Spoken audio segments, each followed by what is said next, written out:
The Titans have won the last 2 weeks by leaning heavily on Derrick Henry. How do you think that plays out against the Baltimore defense? Well, I think there's, two things. The Baltimore defense, of course, is one of the best in football. Really well coached. And the biggest thing is, okay, for the run game as far as Derrick Henry's concerned, they're not going to win running up the middle on the Baltimore defense. Baltimore's got more 300, 320, 340 pounders than any other team in football. The teams that have had success running on Baltimore, it's been out here this way. Now, this isn't the best picture because we're going to talk more about blitz either way. But that's the big thing with Baltimore. Their size up front, all right? You're not going to win in a phone booth against them. Get on the edge. The 49ers, the Browns, you look at their statistics running the ball, very good. They got on the edge. Baltimore not very fast, especially in their first and second down defenses. The other thing you have to worry about is like what we've always known about Baltimore, right, Paul? You better worry about the blitz, right? They're going to press crazy blitzes. They do stuff on the defensive side of the ball that is as complicated and complex as any team in football, and we've had conversations with people where you just go, I'm not really sure what this coverage is. It's a game plan coverage where they think they got a tell on your pass protection, your routes, whatever it may be. But here's a first example, okay? Imagine now you're Ryan Tannehill playing the Baltimore Ravens defense. This is Patrick Mahomes for earlier in the year. First off, who's blitzing? There's only one guy down in the three-point stands, right? So this is the first thing. You're just going, okay, there's one guy. That's great. But now, everybody else, all right, yes, I mean, from right now at this look, you think, okay, maybe it'll be this guy, these four, right? Okay, they're going to come. Let's make sure we have them protected, and then maybe we can protect one other guy along with it. But the big issue is, they have so many different combinations. And that right there where we just say, okay, yeah, it's those four, but it could change in a heartbeat where, okay, instead of this guy coming, maybe he doesn't come and he drops out and this guy comes. Or maybe this guy comes over here to cover this receiver and now Marcus Peters is off the edge to do that. You just have no feel. Or it might be a late rotation down to all of a sudden now, this guy who might have been covering the tailback, he decides he's going to blitz. This guy blitzes instead, and maybe Judon covers the tight end man-to-man. So that's where Baltimore puts you in a bind. The bottom line for quarterback, Ryan Tannehill this week, you drew up a bunch of different combinations. Yeah. But in the moment, you don't know. He's not going to know who's coming. So how do you deal with all those unknowns at the snap? Well, you're right. You don't know, and they're going to think they have a good idea. Because what teams do to break down like a team like Baltimore with blitzes, you start to break down the percentage of who comes the most. 48 comes more than 36. So they might set the protection to block 48.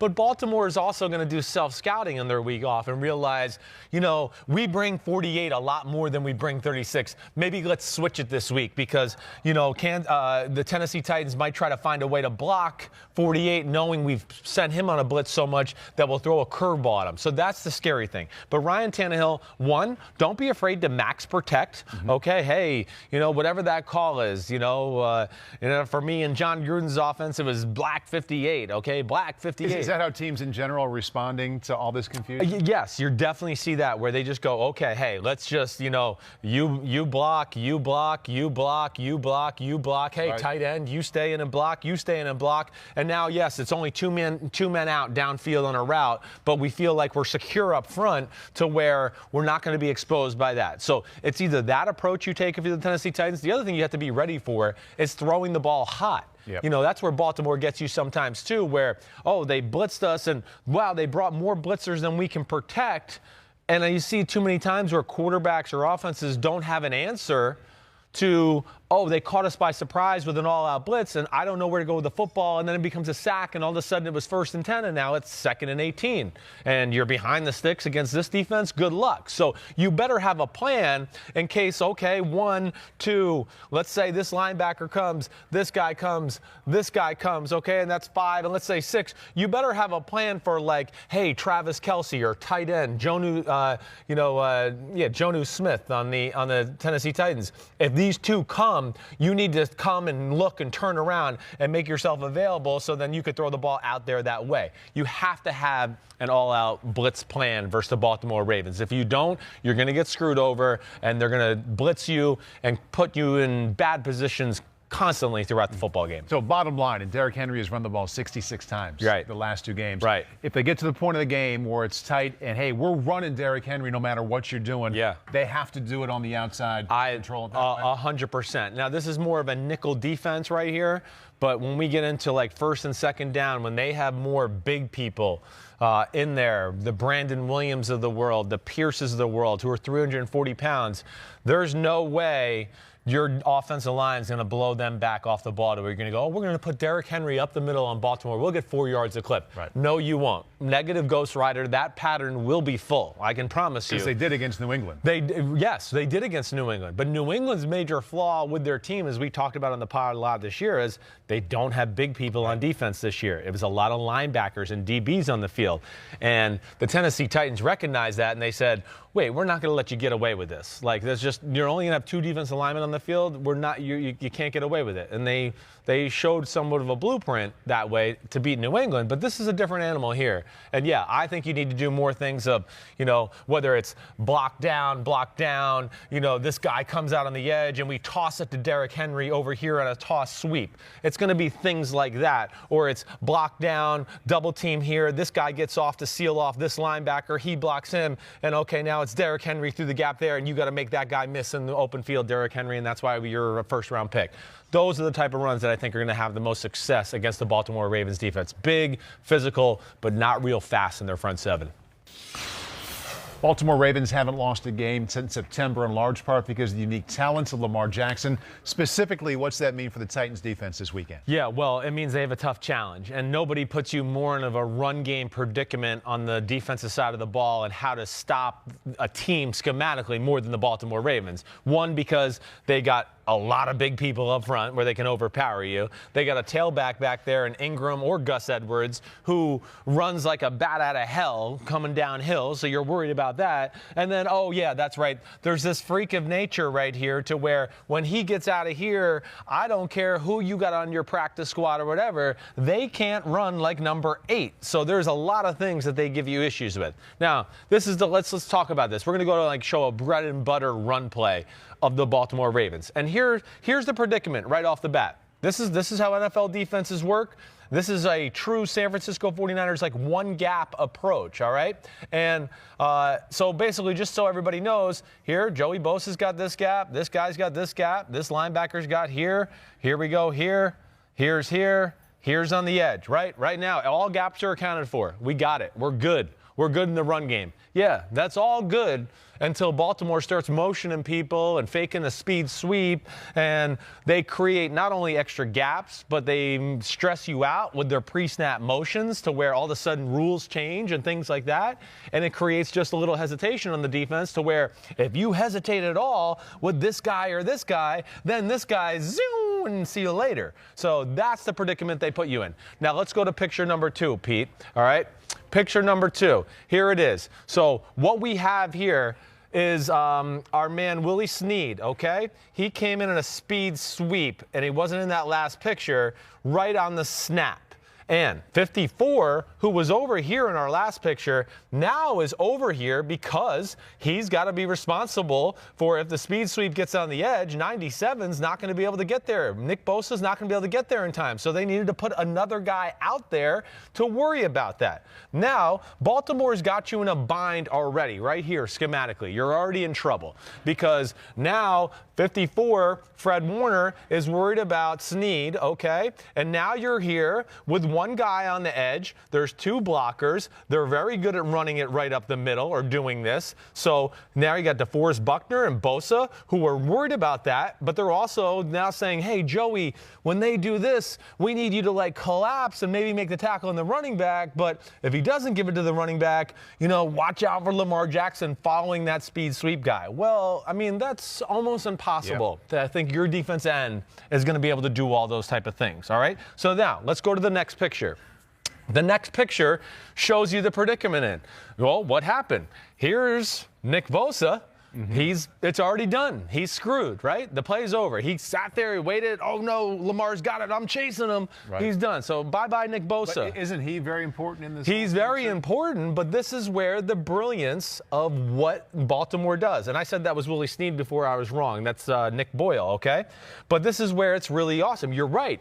At our first picture, right, this was the guy that was responsible for outside. Right. Well, they got to, in case he keeps the ball on a bootleg and throws to him, they got to keep on him for coverage. They can't just go, oh, we don't think you're going to really do anything here. We're going to call your bluff. You're going to run it. Yeah. And because, no, they will. Lamar Jackson on the edge. Oh, this guy kind of stayed here and tried to play both. Oh, boom, I'll throw to that guy behind you. They do that a number of times. Isn't he the one, when Lamar's at this point and you can see him looking at somebody, isn't this the somebody he's looking at? Yes, it's either that guy, or I think in this last case, it was the defense end, Joey Bosa, right? Because he knows, oh, no, this guy's going to have to go. Nick Bosa, sorry, Nick, I said Joey. But, yes, he knows at the snap that this guy's going to have to go with that speed sweep guy in case I want to throw it to him quick in the flat or maybe give him the ball or whatever. So he's got to respect that. So that's where they put you in a predicament. Now, 57 at the original picture was inside and responsible for, like, the backside B gap. Now, all of a sudden, he's being asked to go across and protect the C gap and stop it. So that's a huge predicament, and that's great. Listen, he got there, right? He's there. But there's one problem. Whoa, there's a lot of space. Yeah. Whoa. Right. And you're just not going to make the tackle on this guy who's the best running back in football, one-on-one in open field. And then here's the result. Oh, the guy we talked about is not in the screen anymore, 57, because his ankles were broken, all right? And now here we go with a secondary guy chasing Lamar Jackson on the edge, and look what's happened here. You have a tight end blocking the one who had the best chance to stop. They basically created another gap now. Out here, you have it sealed off. There's nobody responsible for this guy out here. Right. You know, the corner who usually might be responsible for out here, they ran him off with a deep route with a wide receiver out there. Yeah. And that's where they really put you in a bind. So that's where they're great. And one, they're big, they're physical, they're overpowering. They have all the answers of, oh, you're going to crowd the middle and stop our inside run game? Okay, well, we got some creative ways to get on the edge. Yeah. And then when you overplay your hand to stop the stuff on the edge, well, bam, then they start to hit you up the middle. And I want to go back, if you can, let's go back to the first picture too, because I'm just going to say one more thing. Because this is one alignment, right? But they can also have the alignment of, like, you know, Nick Boyle could be right here, all right? And then let's say it's Mark Andrews or somebody. I'm just going to write a Y here for a tight end, all right? And they can also do this to, very similar to what we saw, where just a second ago, they can run 86 on that same route we just saw them do just a second ago with the speed sweep guy.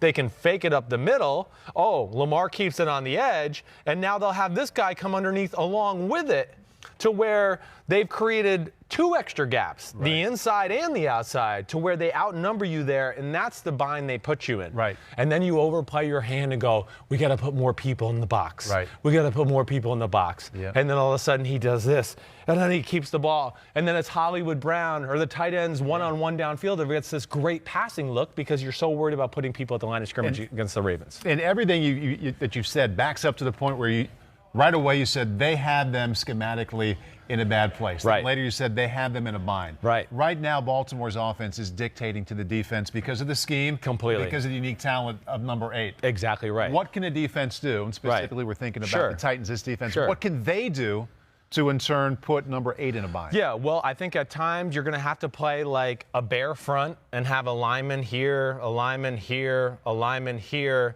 maybe a stand-up LB out here, and even a stand-up LB out here to give you some numbers, right? To go, okay, it's 5-on-5. We got a guy on the edge, and then we'll have a middle linebacker in the middle here who's just going to clean up the mess and go get the ball carrier. I think those are things you can do. The other thing I would say, too, is I don't think enough teams take chances against Baltimore Ravens, especially on first down. Like blitz.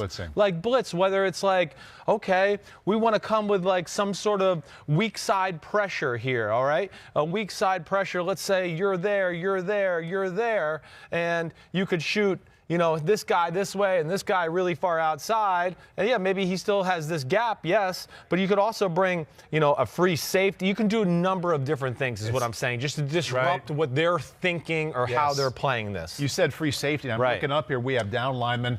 We have people with numbers in the 50s. How about someone with numbers in the 30s or 40s can be in here? And who would be that guy for the Titans? Yeah, well, you know, whether it's Bayard or Kenny Vaccaro, they're both very capable of, I'm not saying, listen, nobody can tackle this guy easily. No, but they're at least a better chance than what you're saying, a linebacker or a defensive end who are going to be better in space to break down and make that tackle, because that's what they do. They're safeties, and they're used to being in space in those type of moments. So, yeah, I think those are the things. You have to be willing to take a few.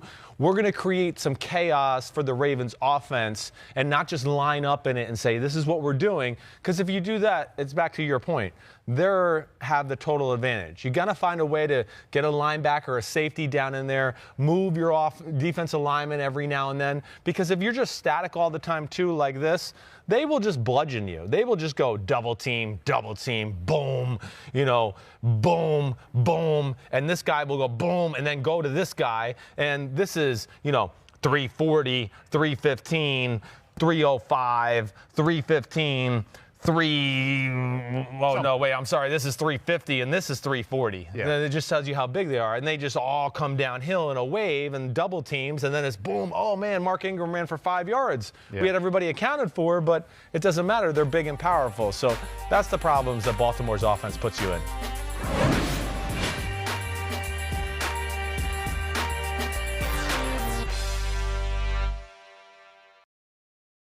Hi, I'm Mike Tirico, and thanks for watching.